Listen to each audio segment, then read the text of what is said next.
Alright, boys, back in the video, and today we're talking about who the Rockets should draft at number 2, because obviously they got the number 2 pick yesterday in the NBA draft lottery, and the two names that are going around right now are Jalen Green and Evan Mobley. So what's up? My name is Jae'sean. You guys like the video, drop it down below, press subscribe button, and let's get into the video.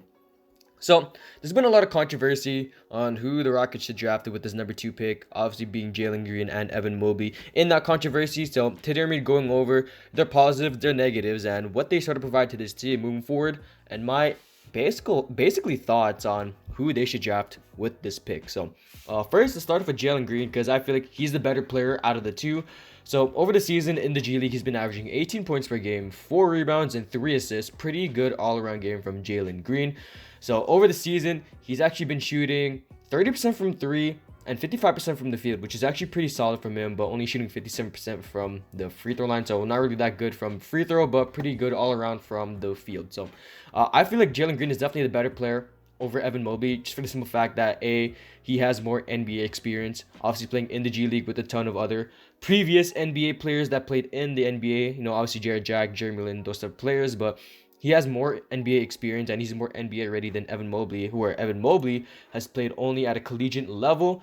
I mean, his stats are pretty good too, but we'll obviously get into that later on. So, Jalen Green, you can definitely make the case that Jalen Green should get drafted by the Houston Rockets. I mean, running him at the shooting guard, running KPJ at the point guard, that's honestly like a really good duo right there. Like, I understand that. Running Jae'sean at the 3, KJ Martin 4, and then Christian Wood 5. I mean, that's a really good, really young starting 5 right there, but just the question is, what do we do with John Wall? First of all, I mean, if we can't trade John Wall, then there's really no point in drafting Jalen Green. I mean, it's kind of obvious because KPJ, Jalen Green, they're both guards, and add in John Wall, who's primarily a point guard. The only way I only see him staying on this team, John Wall, is if he comes off the bench. But honestly, John Wall, his ego is too big to come off the bench. I mean, he knows he's a star point guard. He knows he's still that franchise guy. He knows that he can still play at a high level. So he wouldn't take anything less than a starting point guard role. So that goes to question, what do we do with Jalen Green if we draft him if we still have John Wall? We wouldn't make him come off the bench because he's gonna develop pretty soon. I mean, he has already good NBA experience.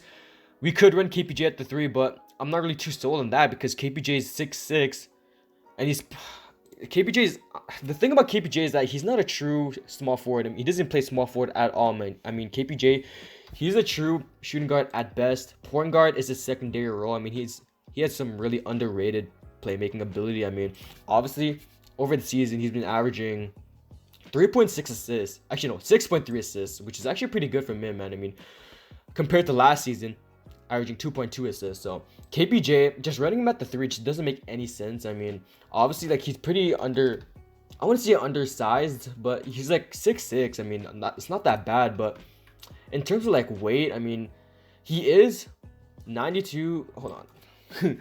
I should have pulled this up earlier, guys. I'm sorry, but in terms of pounds, I mean, he's 202 pounds at 6'6", which isn't all that great. I mean, having KPJ at the 3, he's going to get killed by a lot of small forwards. You know, obviously LeBron James, Robert Covington, those type of people. I mean, those are just some of the name. I mean, obviously like KD, people like that. But he's going to get killed if he gets played at the 3. He's just a shooting guard / point guard at best. We can't run Jalen Green at the 3 because he's a shooting guard and point guard. Same thing with John Wall. So that just goes to the question, what are we going to do with Jalen Green if we draft him, assuming that we do keep Wall? Now, assuming that we don't keep Wall, then honestly, we don't have that problem. But a new problem arises where we don't have any interior defense because obviously Christian Wood is not a good interior defender. And people have been saying, like, obviously we have our 23rd, 24th pick. Go for someone in the draft later on, or package those 2 picks for another big, maybe like Rashawn Holmes type of player. But A, I don't see the Rockets trading their picks at all because those are really good picks. And B, there's not really good centers later on the draft other than Daron Sharp, but I don't see Daron Sharp as a star at all. I mean, I think he'd be a really good role player off the bench, but I don't see him being anything better than at least a star.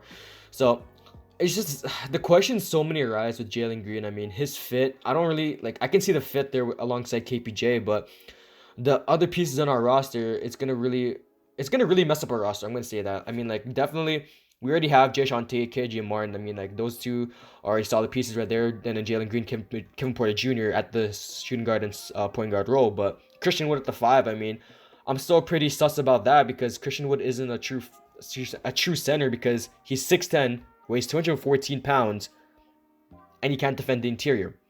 I definitely feel like he is a power forward at best. a power forward at heart, man. So that's my take on Jalen Green. Honestly, I think he'd be a really good fit on this team. I mean, he's shooting 30% from 3, which is pretty good. So that's my take on Jalen Green. Now let's go to Evan Mobley, who is averaging 16.4 points per game, 9 rebounds, and 2 assists. So in my opinion, man, I think they should go for Evan Mobley, because honestly, he's actually a really good fit on this team. Now, people will say obviously Jalen Green's the better player, he has more experience, but if we're talking about fit wise, Evan Mobley is the way to go. Over the season, he's shooting 30% from 3, which is absolutely ridiculous, and 58% from the field. So in terms of shooting splits, he is a little bit better than Jalen Green, but obviously he has some work to do. I mean, his interior game, like, he definitely needs some work on that. His ball handling, I guess, needs a little bit of work, but he's only 20 years old, so he will have some time to develop.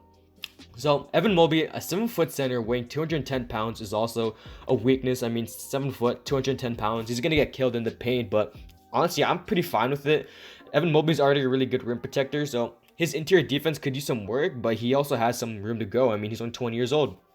So Evan Mobley, I like the fit between Evan Mobley because he would run the 5 alongside Christian Wood, John Wall, Kevin Porter Jr., Jae'Sean Tate, maybe KJ Martin, and then not KJ Martin, I'm sorry. So John Wall, Kevin Porter Jr., Jae'Sean Tate, Christian Wood, and Evan Mobley. That's a really good 5 right there. John Wall being the leader, being at 31 years old, he can lead the team. We can honestly make the playoffs next year if Evan Mobley develops pretty quickly, but I highly doubt it because he still needs a lot of things to do on his game that needs some work. But yeah, I mean, basically, Evan Mobley, I think he's the right choice to go here. I mean, obviously, he's the worst player between the two, but I think he has a better fit, better upside than Jalen Green. Jalen Green, like, he's a really good scorer. I mean, he can score the ball at will, really good athletic finisher, but I think Evan Mobley is going to be better in the future than Jalen Green. I really do. If you get Jalen Green, I definitely feel like we're going to make the playoffs next year, but we're probably going to be a first-round exit. With Evan Mobley, we probably aren't going to be in the playoffs next year, but in the next few years, we could after that, man. Because honestly, Evan Mobley, he's a really good piece on this roster. We really need rim protection on this roster. He's also someone that can defend the perimeter too, which is really good. So honestly, I feel like Evan Mobley is the clear choice right here. And honestly, I think he'd be a really good fit on this roster. So that's the interview. Get the video, drop it down below, press the subscribe button, and I'm out. Peace.